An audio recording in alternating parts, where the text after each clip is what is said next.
Major Garrett is following developments at the White House. Major, what are you hearing from there tonight? Well, Anthony, the president spent the afternoon in the Oval Office, January 1st, New Year's Day, presiding over a country and an economy that has technically gone over the fiscal cliff.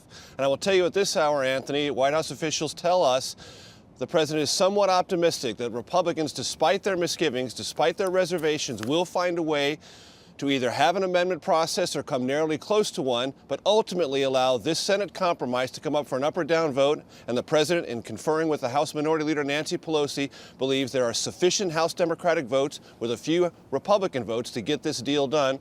The Vice President, Joe Biden, spent a lot of time with House Democrats today. That was a very persuasive presentation, House Democratic officials tell me. There are lots of votes there on the Democratic side. The question is, can Republicans provide enough on their side to get this deal done? The White House tonight, net, is a bit hopeful. Major, is this still mostly an effort by Vice President Biden, or is the president himself getting involved in making calls?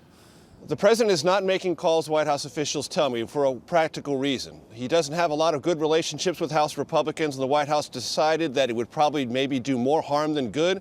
The vice president has excellent relationships with House Democrats, and the White House is basically letting House Republicans work this out for themselves, and they hope they will sometime later on this evening. We hope so, too. Major Garrett at the White House. Thanks, Major.